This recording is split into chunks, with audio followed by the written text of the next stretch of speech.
Oh, dessert is so special. Like macaron with gulab jamun. Now this is mini vada pav. Let me take you all to the exclusive lounge of Maharaja Air India Lounge. Is the photo of JRD Tata with a 747 aircraft, which was again ahead of its time. So welcome to Maharaja Lounge. We have a guided tour and we'll walk along. So here we go. The lounge is right here next to Air France.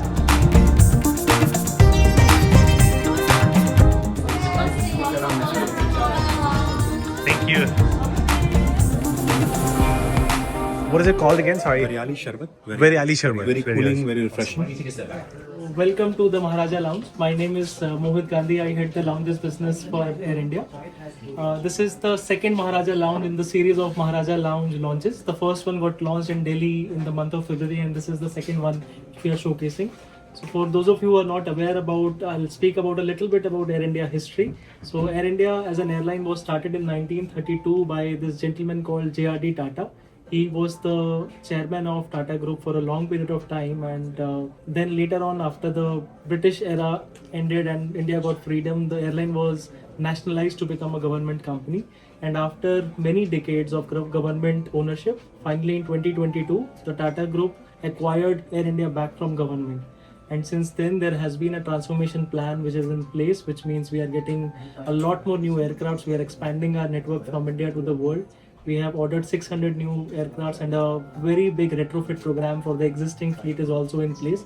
And what you see is one of the initiatives of the transformation program, which is the new lounges development. So we have developed various lounges in India, and this is one of the first lounge which we have opened up in the US geography. US is always a key strategic market for Indian because of a lot of diaspora living in this side of the world, and we want to offer a world-class hospitality through this offering.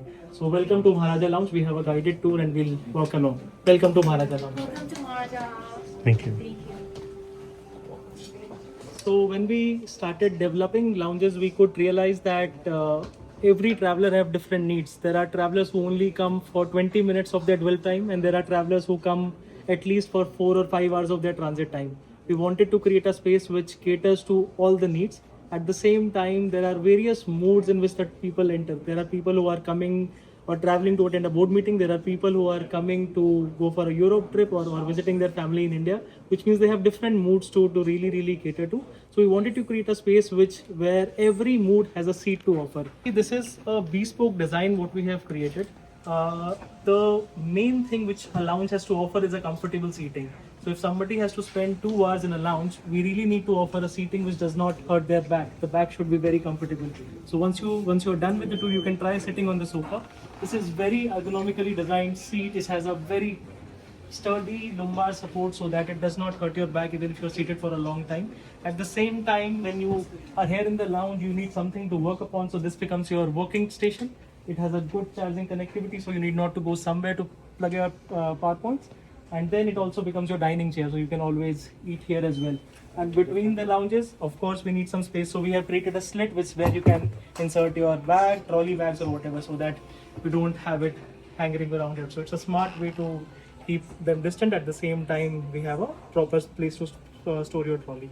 So this becomes one of the key signature furniture offering in all Air India lounges.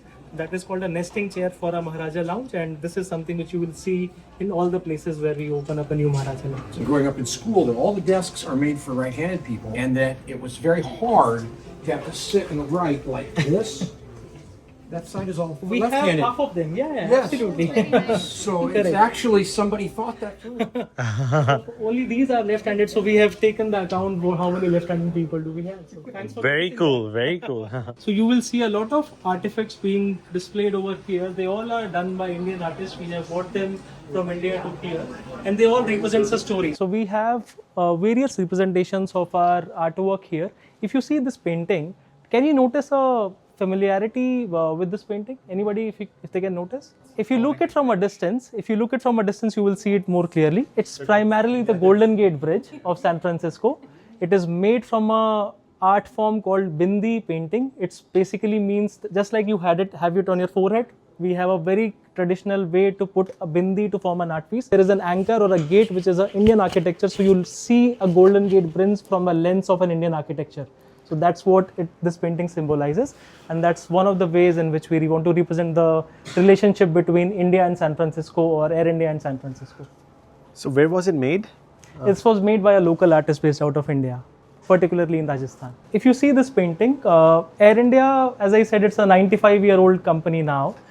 There are various milestones in Air India which were significant to us. There was one milestone that Air India had a fleet of 747 aircraft, which was a jumbo jet aircraft back in 1970s and 80s. So we got a piece of a engine from the old 747 aircraft and we made a painting out of it. So we used the old 747's engine part and we painted a lotus flower, which is the national flower of India, and we make an artwork out of it. So this is again a beautiful depiction of Air India heritage and Air India hierarchy. So this is called the Aviator bar, and there is a reason why it is called an Aviator bar. So as I said, this company was started by J.R.D. Tata, but J.R.D. Tata in 1932 was the first Indian to have a commercial flying license. So he was the first commercial pilot of India, and he was the one who founded this company in 1932. This bar is primarily a homage to his first flight. It is to celebrate the golden days of flying, and that is the man who gave wings to India, and now today India is the third biggest aviation market in the world. So this is the one which is something which symbolized to the first flight, and it celebrates the first flight. So do you see a helmet which is lying between the two bottles where we have glasses? It was the same helmet or the pair of glass which any aviator during that era used to wear before flying aircraft. You see some of the old photos over there. So the photo on the top left represents the first flight which he took. The photo just below is the photo taken in 1948 when Air India flew its first international flight from Mumbai to London. So that was one big milestone which we had. The third photo which you see is the photo of J.R.D. Tata with a 747 aircraft, which was again ahead of its time for an Indian aviation. And the fourth photo is the latest aircraft in our fleet, which is Airbus 350. So this also gives you a time travel of what kind of legacy and history this company has to offer. The design of the bar stool is inspired by the same seat which he had in his aircraft in 1932. So it has the same stitch line, it has the same color, and it has the similar material which was used to be there in the pushmoth aircraft which we had back in 1932. So we wanted to recreate some of the elements. If you see the ceiling, so this ceiling is also inspired from the same aircraft. In those days, we didn't have a jet engine. We used to have a propeller shaft in the front which used to rotate and give power to the aircraft. So the shape of the ceiling is actually a replica of the shape of the propeller shaft which was there. So the lighting and the ceiling gives you an illusion of a propeller shaft which is rotating and powering that engine. So this is where we present the Aviator's bar. And it is not just the infrastructure but also the menu which we have. So we have a signature cocktail called the Limitless, which is again very unique to Air India. It's a gin based cocktail. We have various other cocktails and mocktails to offer. You will enjoy it as the evening progresses. But this is something which again is a very nostalgic thing, and we want to bring the best of India in the offering which we have. So can we make a Limitless for them to see how it is made? Can you share the idea of the Golden Gate Bridge? Where does it come from? So we wanted to bring a relationship between the sense of space and where the lounge is there. So it is a San Francisco lounge. One of the key tourist attraction of this city is Golden Gate Bridge. So we wanted to bring a connection between India and San Francisco through that artwork. Awesome. Yeah, so it's a shape which is usually observed in Indian architecture. So any gate in old India architecture is of this shape. So we wanted to see Golden Gate Bridge through that Indian architecture. That's the sense of the space here. So there are few signature drinks which becomes unique to Air India lounges. So this drink you will see it any of the Maharaja lounges. So you will see the same recipe in New Delhi, you will see the same recipe in San Francisco, and as we open up new Maharaja lounges, you will see a similar sense of continuity. It is garnished with the threads of saffron.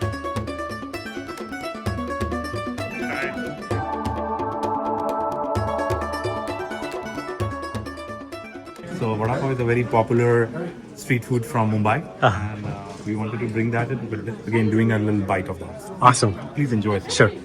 Now this is mini vada pav. Mini vada pav. This is so good. So this is The burrata beet green apple chaat, green apple chaat. katori basket which is made out of potatoes. So where does it originate from? So the chaat is again a very North Indian Delhi style chaat, but we have done a fusion of bringing burrata cheese into it and green apple into it, which is very Californian. So fusion of like Delhi and San Francisco, and that's what Air India stands for. So that's the chart you will be having. Amazing. Wow, this chart looks really good. All seats were open, so easy to just walk in and sit here. Now we have Malai chicken tikka. It is so well presented. Fish croquettes. What kind of fish is it? Oh, what kind of fish is it? Very cool. I got this masala chai. It's so good. And not sweet. With no sugar. This is fusion as well? So it's more of a Indian and Southeast Asian fusion, where we are blending the paneer with Szechuan sauce and presenting it as a mini bite as in the skewer. This is a ginger basil prawn. This is an Indo-Thai fusion, where you have like the prawn tossed in ginger, basil, and you have some bell pepper there. Very cool. Let's meet Ashwini, coming with 20 years of chef experience to Maharaja Lounge. So can you talk about your journey? So when did you... Certainly. The first restaurant I opened was in year 2007, which was called Madhuban. It was the first fine dining restaurant in Silicon Valley. And then we had a second Madhuban back in 2009. And then we opened a Thai Malaysian Singaporean restaurant, which was called M Lounge. M word came from Madhuban. So now we are from M Lounge to Maharaja Lounge. Wow. And locally we serve our food on a lot of commercial airlines flying internationally. So we have our food on Emirates, Singapore, Qatar, Turkish, British, and Air India now. So both will go along with, like, side by side. You will do the lounge business So, as well as... Yes. So Air India got us to manage all their Maharaja lounges nationwide. So we have San Francisco is already open. JFK is in a pipeline, and then there are other cities coming up. So Very cool. Very dope.